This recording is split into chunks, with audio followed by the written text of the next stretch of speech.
नमस्कार, मैं हूं संदीप और आप देख रहे हैं टेक बाय टेक। और आज मेरे साथ इस वीडियो में हमेशा की तरह नंद गोपाल राजन और साथ ही साथ निमिष दुबे हैं।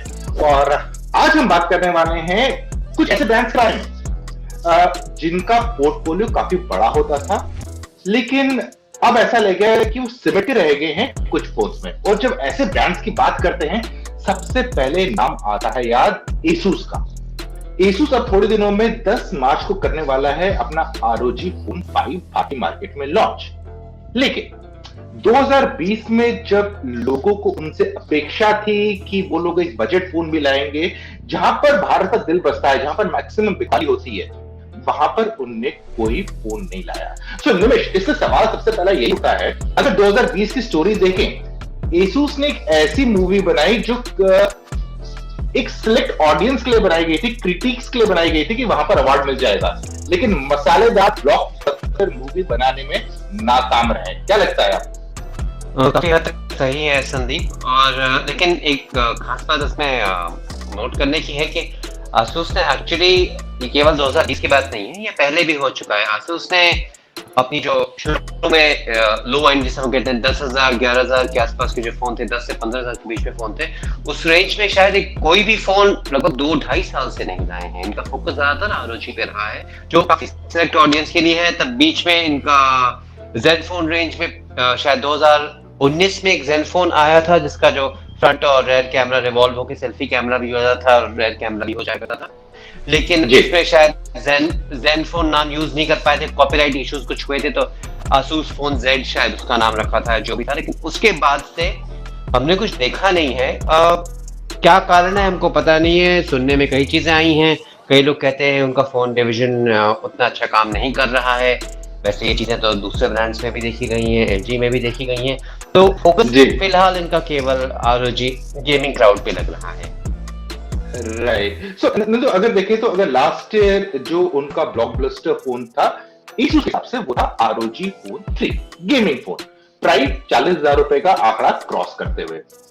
क्या आपको लगता है कि 40,000 का अगर कोई भी फोन भारतीय मार्केट में क्रॉस करता है, उसके पास सब मसाले होते हैं एक सुपर हिट फिल्म बनाने की? क्योंकि उस जोन में आपका OnePlus आ जाता है, सैमसंग आ जाता है, और प्राइस ड्रॉप होने के बाद जो भी प्राइस कट्स आते रहते हैं एप्पल के प्रोडक्ट के, वो भी उसी जोन में आ जाते हैं। क्या लगता है आपको?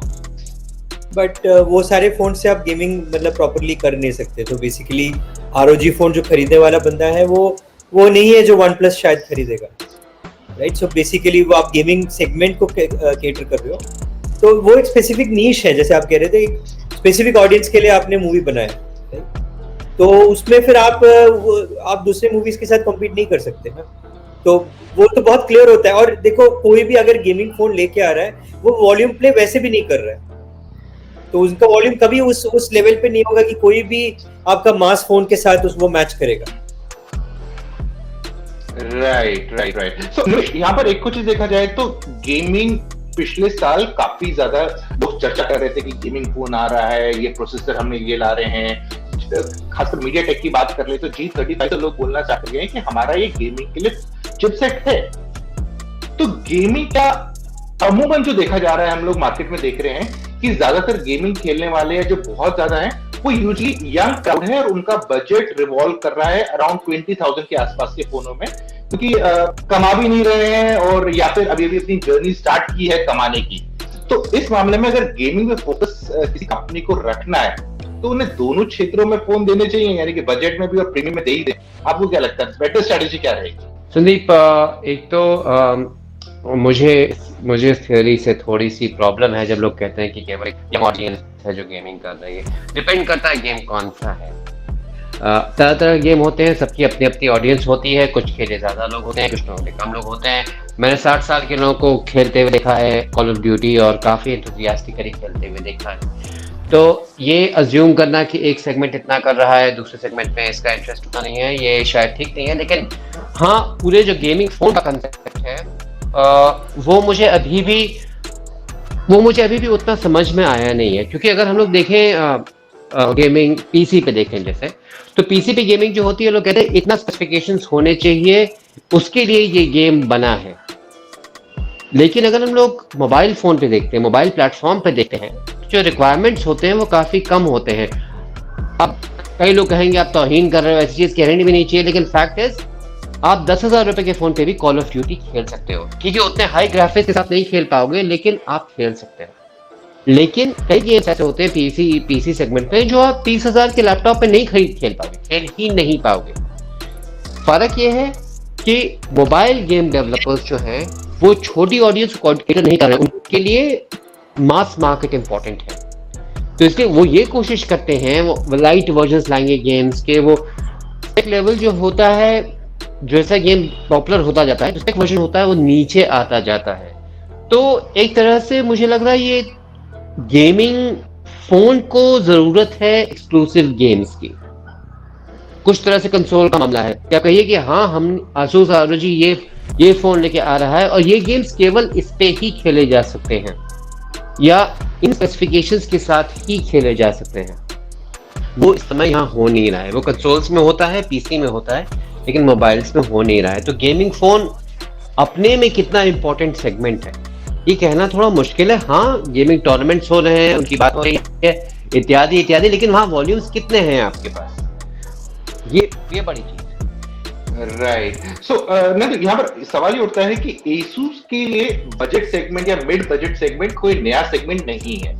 वहां पर उन लोगों ने अपने फोन लॉन्च भी किए हैं और काफी सक्सेसफुल भी रहे हैं। लोगों ने उनको सराहा है, उनके Zenfone सीरीज को कहा है कि यार ठीक है, फोन काफी अच्छे हैं, अपडेट्स भी आते रहते हैं। तो ये जो उनने पिछले 1.5 साल से 2 साल से इस सेगमेंट को खाली छोड़ा हुआ है, कुछ कर नहीं रहे हैं, क्या आपको लग रहा है ये स्ट्रैटेजी सही है? क्या इससे आने वाले वक्त में कंज्यूमर्स Asus ब्रांड को भूल जाएंगे?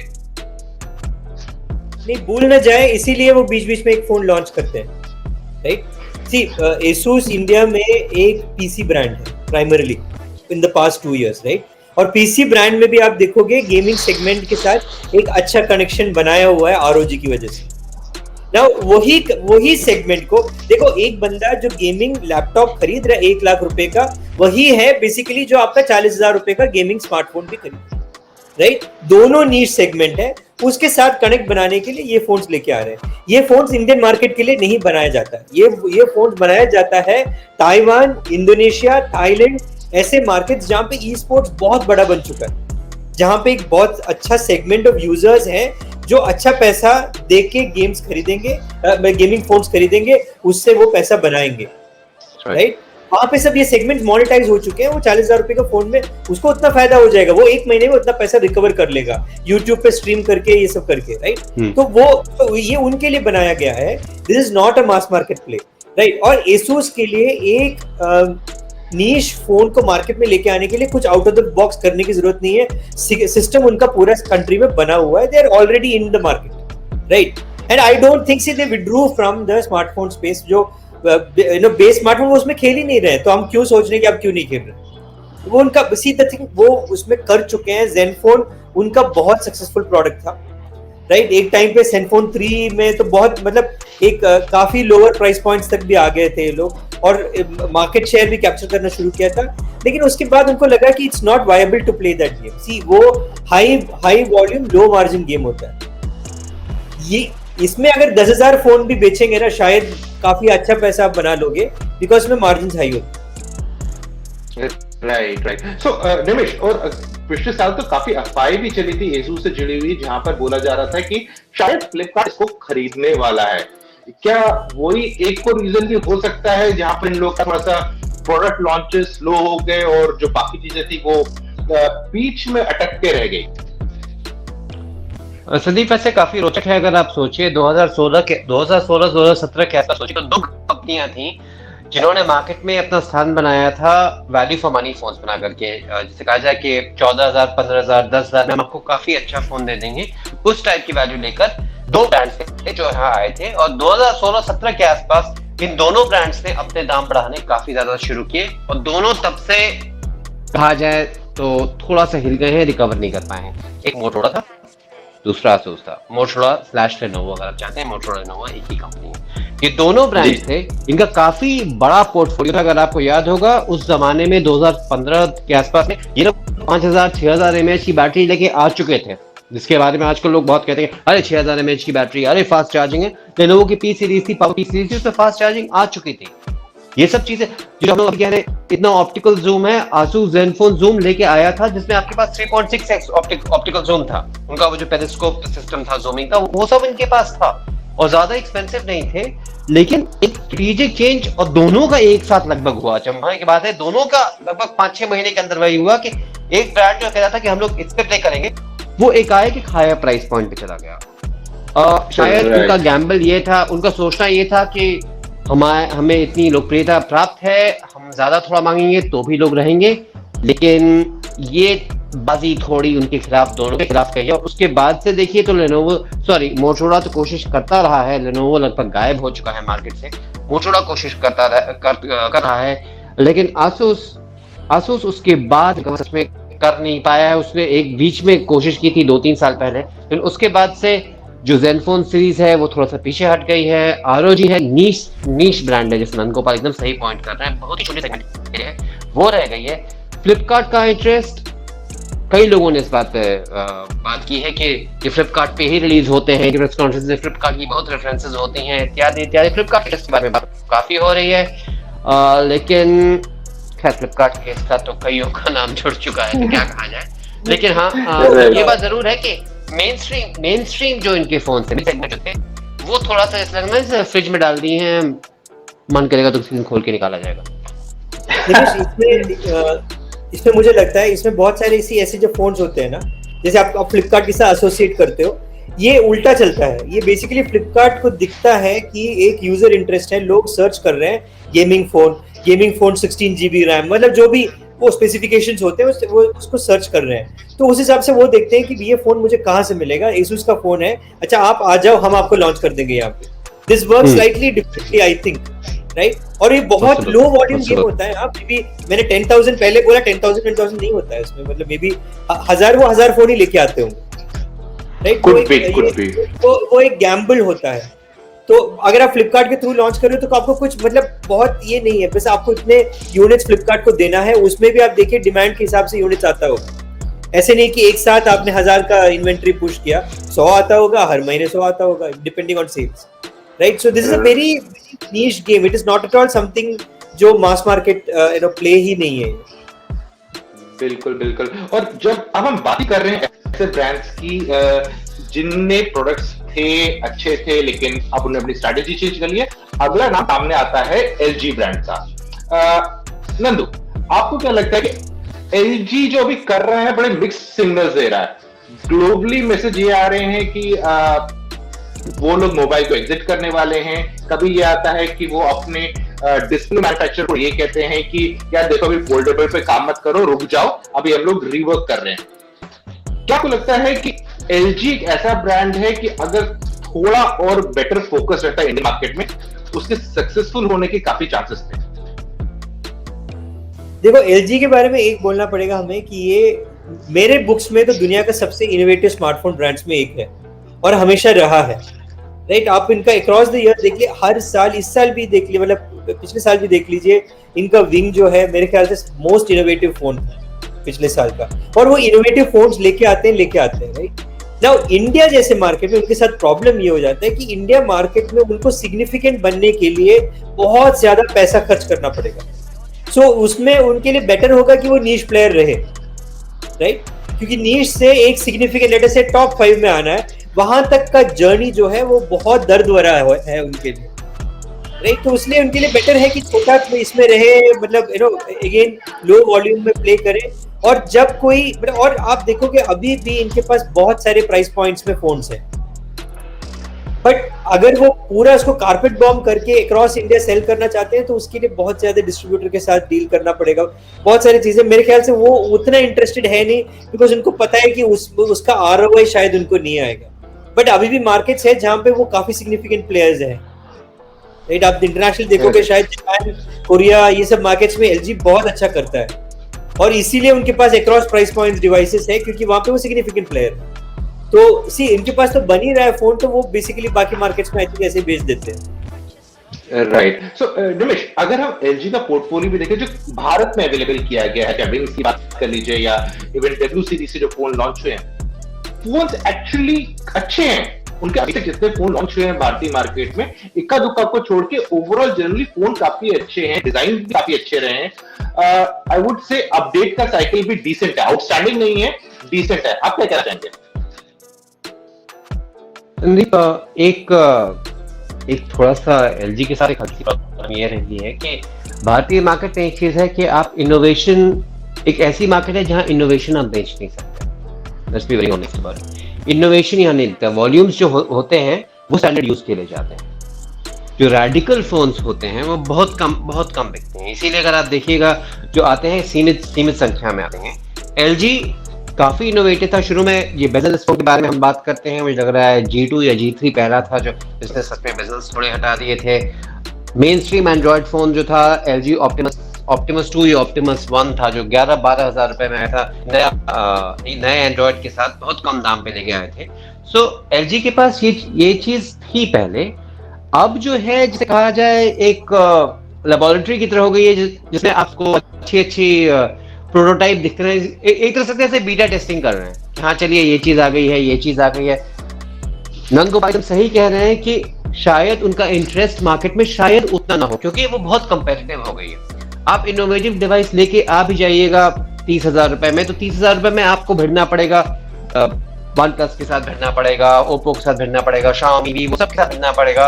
उसके लिए आपके पास बजट होनी चाहिए, उसके लिए पास पेशेंस होनी चाहिए। एक समय पे टॉप 5 में थे, अब नहीं है, जिसके लिए अच्छा लगता नहीं कि मेरे अनुसार जितने ब्रांड रहे, जितने कंज्यूमर के पास ऑप्शंस रहे उतना अच्छा। लेकिन आगे ये लोग क्या करना चाहते हैं ये बहुत क्लियर इस समय नहीं है। राइट। और नंदू, अगर मैं आपसे पूछूं कि एलजी ने अभी तक, जैसे कि निमिष बता रहे थे, काफी सारे इनोवेटिव प्रोडक्ट्स आए हैं, बहुत ही टेक्नोलॉजी शोकेस की है। क्या सच में जो निमिष की बातें एग्री करते हैं कि भारत में टेक्नोलॉजी इनोवेशन को बेचना काफी मुश्किल काम है? सी, भारत में एक इनोवेशन जो सबसे अच्छा बिकता है वो है प्राइस इनोवेशन। बाकी लोग 1000 पे बेचते हैं, 990 पे बेचते हैं। नहीं, प्राइस भी इनोवेशन है, प्राइस भी इनोवेशन है। न्यूज़पेपर इंडस्ट्री में जो एग्रेसिव इन्विटेशन प्राइसिंग था वो बहुत बड़ा इनोवेशन था। उसने मार्केट को बदल, लोगों ने 1 रुपए में फोन न्यूज़पेपर बेच गया पूरा जी। राइट। सो प्राइस इनोवेशन बहुत बड़ा चीज है। इंडिया में प्राइस इनोवेशन होता है। आपके पास एक अच्छा प्रोडक्ट है और आपको लगता है कि ये आपका ग्लोबल प्राइसिंग के हिसाब से ये इसका प्राइस है इंडिया में, लेकिन वो प्राइस पे शायद वो सक्सेसफुल ना हो पाए। आप उसका प्राइस का स्वीट स्पॉट हिट करोगे, वो एकदम दौड़ पड़ता है। राइट। सो वो मुश्किल होता है, बिकॉज आपको पूरा मार्केट के हिसाब से आपको उसको प्राइस करना पड़ता है। तो उसमें जो मैं कह रहा हूँ, उसके लिए आपको बजट चाहिए। हो सकता है वो आपको बर्न करे, पर यूनिट आपका बर्न उसमें हो सकता है कि $10 हो, $20 हो, $25 हो। मैं बजट फोन्स की बात कर रहा हूँ। राइट। अगर वो लेने के लिए तैयार है, आप मार्केट कैप्चर करने के लिए, बहुत सारे चाइनीज कंपनी सब कर चुके हैं ये, तो that is a different thing. दूसरे में ये बहुत रिस्की हो जाता है। सो इनोवेशन, ऐसे नहीं कि इनोवेशन इंडिया में नहीं चलता है, बट वो प्राइस के साथ पैकेज्ड होना चाहिए, तभी चलता है। इंडिया में अदरवाइज नहीं चलता है। बट वो आई थिंक प्राइस इंडिया में, because India such a price sensitive market, या आप घुमा के उसको बोले वैल्यू फॉर मनी मार्केट, जो भी है, बट इंडिया में बहुत चीज जो है पैसे के ऊपर बिकता है। राइट। लेकिन आपको मानना चाहिए कि वो हम लोग हर दिन आलू खरीदते हैं, मोस्ट ऑफ इंडिया हर दिन उसको, मतलब उसको बार्गेन भी करते हैं। राइट जी। हाँ, तो we are in that kind of a thing, वो बाकी जगह पे नहीं होता है, वो ऐसे नहीं है। So we are still in that culture. तो हम हर चीज पे एक बार्गेनिंग एक्सपेक्ट करते हैं। इसलिए जो आलू बेचने वाला है वो हमेशा 10 रुपए ज्यादा भी आपको बोलता है ना। वो बताएगा कि 5 रुपए कम किया, लेकिन वो एक्चुअली मार्केट प्राइस पे 5 रुपए ज्यादा ले रहा है आपसे। राइट। वो उसका प्राइस इनोवेशन है। बिल्कुल बिल्कुल। तो फ्रेंड्स, मुझे लगता है कि दोनों एलजी और एसूस कंपनी का मानना यह होगा कि स्ट्रेटेजी होगी कि हमें फोकस रहना है, एक पर्टिकुलर सेगमेंट पे काम करेंगे और इसी में हमारा फायदा है। एज ए कंज्यूमर हम लोग खाली एक्सपेक्ट कर सकते हैं कि वो कुछ लाए, लेकिन फाइनली डिसीजन ब्रांड लेगा कि उससे किस मार्केट में कौन सा प्रोडक्ट लॉन्च करना है, कैसे लॉन्च करना है, किस प्राइस में लॉन्च करना है और कितने साले प्रोडक्ट लॉन्च करने हैं। क्योंकि एग्जांपल्स हमारे सामने बहुत सारे हैं। 2019 में सैमसंग एकदम शान बैठा हुआ था, 2020 के एंड तक आते आते काफी एग्रेसिव आ गया और 2021 चालू हो गया है तो फोनों की छड़ी लगा दी है। तो ये ब्रांड्स की अपनी माइंडसेट है कि वो सोचते हैं कि हमें क्या करना है और इस पे हम कुछ नहीं कर सकते। प्रोडक्ट लाएंगे, अच्छा लाएंगे, कंज्यूमर्स को पसंद आएगा तो बिकेगा। बस इतना ही आज के इस वाले एपिसोड में। मुझको, नंद गोपाल, राजन और निमिष को दीजिए इजाजत। जल्दी मिलते हैं एक और नए वीडियो में, तब तक के लिए आप अपना ख्याल रखिएगा।